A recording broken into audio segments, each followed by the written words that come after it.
So what do you Looks think? good. What do you think about Duke? Uh, man, I don't want to sit here and say that I'm worried about Duke. They're 4-2 right now. If they, whew, dare I say, if they come out and they play North Carolina tonight at 8 p.m. If they play North Carolina and if they give them a ball game and they play them tight, I'm actually super worried about Duke. Now, this is before really diving in. Like, I don't religiously follow Duke, so I can only name like 3 players on their football team at the moment. But with the way we're playing, I don't count out any other team that we're playing, honestly.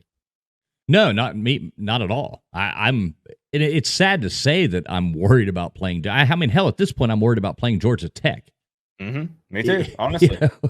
And there's nothing I want more than to be able to rub it in on Sea Dog that. Oh yeah, yeah.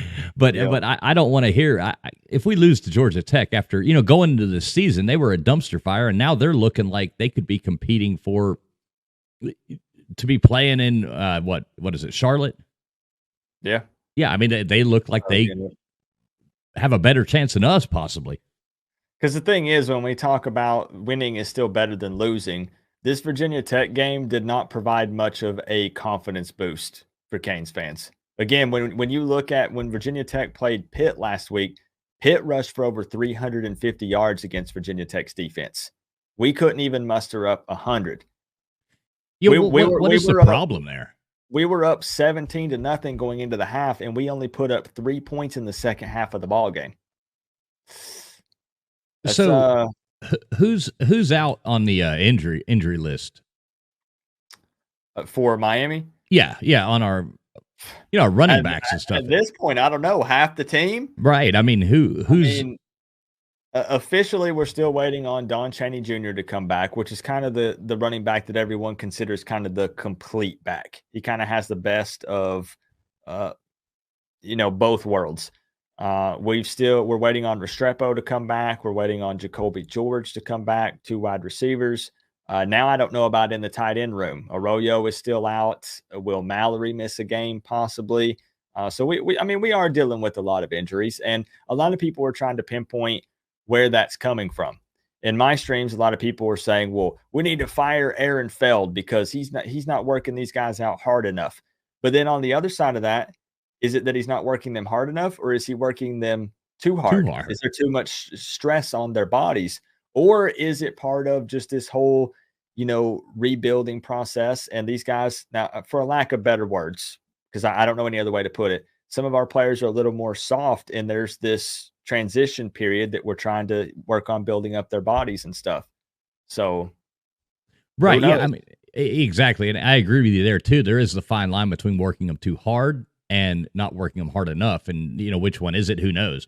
But I mean, I would almost say he's probably pushing them. I mean, he doesn't seem like the type of guy that doesn't push players to get in shape. I mean, Yeah. anybody that's got a mustache like that and is Dude's that wired. dedicated. Yeah. I mean, his videos are juicy.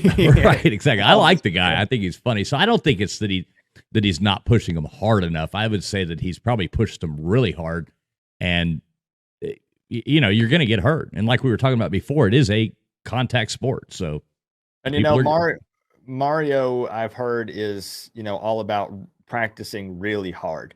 Back when he played, it was practicing was the hard part, and then the game was the payoff.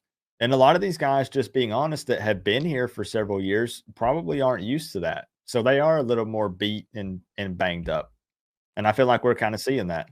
Yeah, I think Mario brings a different approach than Manny did. I mean, I think Manny, he was more of a hey, let's go out for ice cream after the game, like just trying to be all buddy with the players, and there wasn't a lot of discipline there. I think there might be a little bit of a disconnect from the seniors, the juniors to Mario as what they were used to under Manny Diaz.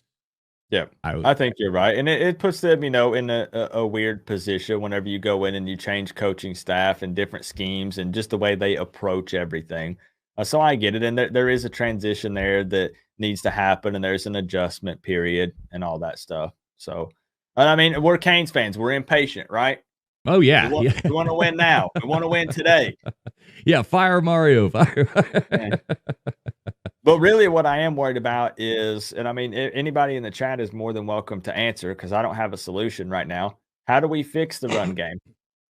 I mean, we were rushing for like 175, almost 200 early in the season against inferior opponents. Now we play some teams that are, Power 5 schools, halfway decent, however you want to chalk it up, and we can't even muster 100 yards. How do we fix it?